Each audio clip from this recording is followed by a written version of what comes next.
before. I don't know what happened there. Must be just international phone calls or something. Yeah, this phone is pretty shit. My phone is pretty shit. No, it's all right. I can hear you loud and clear. Like I said, now. we're just really thrilled, really excited to be back in Australia after the Roots tour was great, and I think Beneath the Remains Rise is even better. So the show should be really good, man. I'm very excited. Yeah, I really can't wait to see it because definitely Beneath the Remains and Arise are two of my favourite Sepultura albums. Can I just ask you, what was it like in that time? Because I know you did Psychosis before and you did Morbid Visions, but Beneath the Remains and also Arise were like the two albums that really made you like an international success. What was like the writing process going in for Beneath the Remains? What did you want to do different from Psychosis? I mean, Schizophrenia. It was a crazy time, man. You know, at that time in Brazil, we only used to play 5 shows a year, so it was very slow, and we were like really hungry. We want to do more. You know, we knew we could do more, and we knew we could be touring. So it was a bit of a frustration of building inside the band, but we knew like we could just keep working, things will eventually pick up. And I got a contract, you know. I finally got it. We got a ticket to New York, and you know, drop a bunch of records in New York, and one of them was Roadrunner, and Monkey called us back and gave us a contract, and we were in cloud 9, man. You know, like recording for the first time with a real label, and you know, with a producer. You know, so Scott came to Rio. We did Beneath the Remains. We worked very hard on Beneath the Remains, and I think it shows the maturity of the band. And you can tell from Beneath the Remains to Arise that we grow. Also, again, Arise is a different beast from Beneath the Remains. But I think together they are kind of made, these two records, they were made for each other, you know.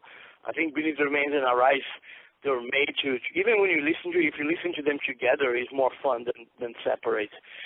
That's why this idea to do the shows, that was Igor's idea to do both records together. I think it was so it was genius. It was really good, and you know, we eliminate some of the fillers that we think wasn't that exciting, stuff like subtraction and meaningless movements.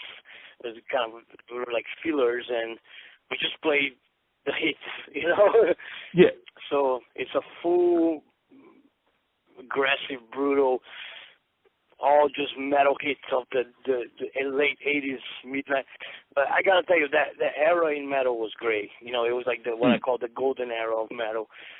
You know, because you had us, you had Obituary, you had Morbid Angel, Death, and then in Europe you had Entombed, The Carcass, Godflesh. Fuck, man, it was like the exciting era of metal, and we rode that high, you know, and touring, and the Arise tour was great, like 15 months. It took us around the world, Indonesia, Australia, Russia, and it was the beginning of it, you know, and so yeah, I look back, really fun memories of that time, and that's why it's so cool to play these records nowadays. Cause it kind of make us remember some of the good times we had, and appreciate the record, and I really appreciate being back with Igor, be able to do this with him again now. It's even more fun, and it sounds even better 30 years later.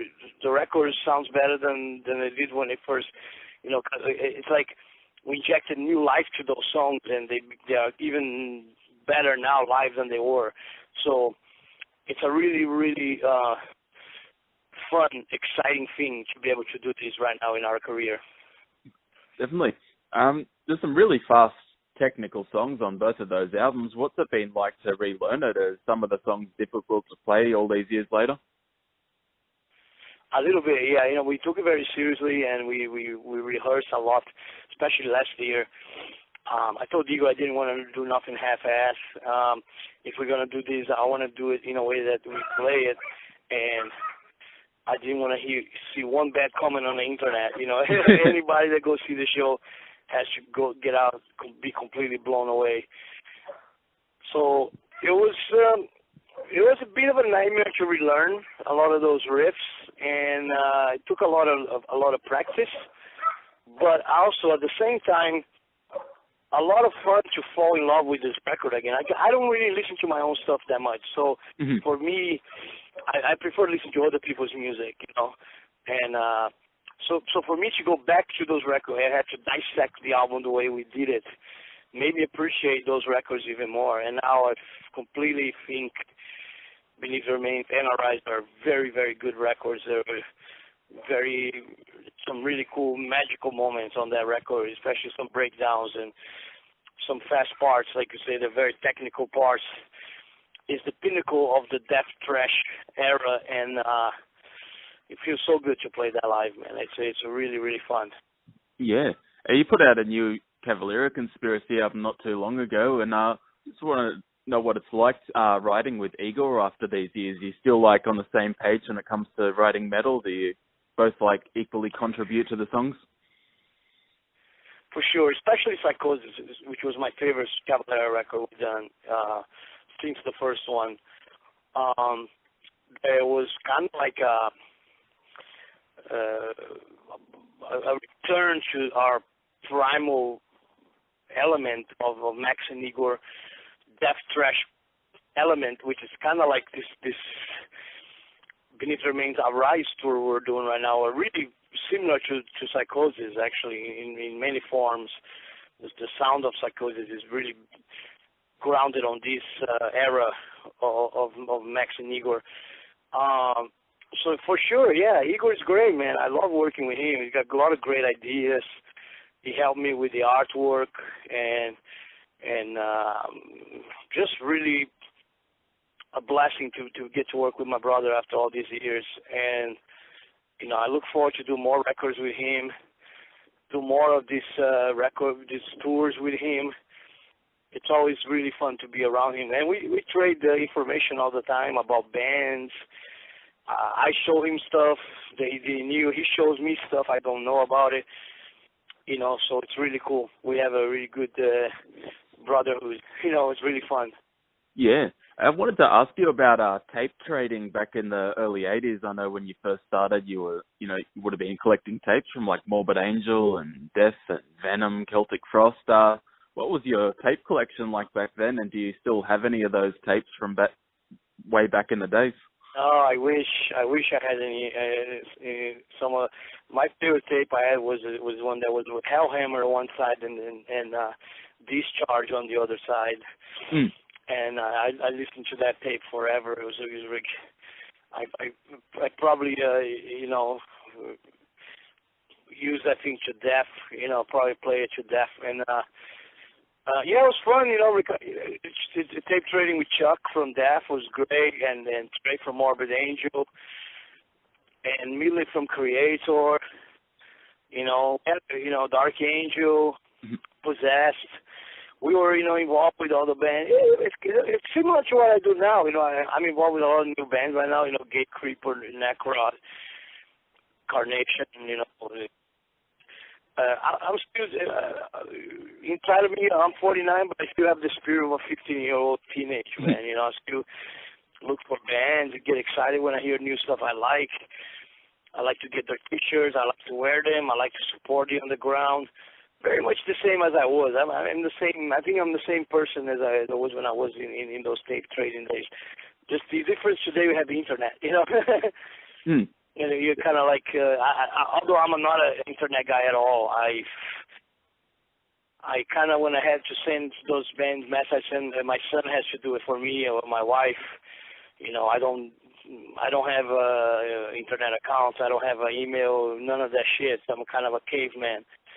But that's it's a good kind name. of cool, man. I think it's cool. The internet, I think, is really creating a cool way of people looking at bands and discovering bands. And you can go to Instagram and look at pictures. You know, that's fun. That's also fun and kind of cool. I like discovering bands on Spotify and Bandcamp. You know, that's how I discover Necrot and Genocide Pact. So I'm a huge metal fan still, no matter what. Like that never went away. So I think that's great. I know that people say, oh, you got to at some point grow out of that phase, but fuck that. I don't want to. I don't want to grow out of that phase. I'm a metalhead for life. Oh, 100%. Me too. Now, I got to ask you, last time we talked, we were talking about your latest Soulfly album, Ritual, and I got to say, that's probably one of my favorite Soulfly albums. There's just so many elements. There's like black metal, thrash metal, the groove kind of tribal stuff. It's got everything. Have you had a chance to play those songs live yet, and the crowds like them? We did, man. We just finished a U.S. tour last week. It was an incredible tour. It was with Cataclysm, and a lot of the shows were sold out. It was packed. And I think almost like people rediscovered Soulfly after Ritual. Like a lot of people got to be more into Soulfly again. And those songs are amazing. We opened the show with Summoning, and then went into Under Rapture. And so, right there is two fucking almost thrash, death, black metal songs,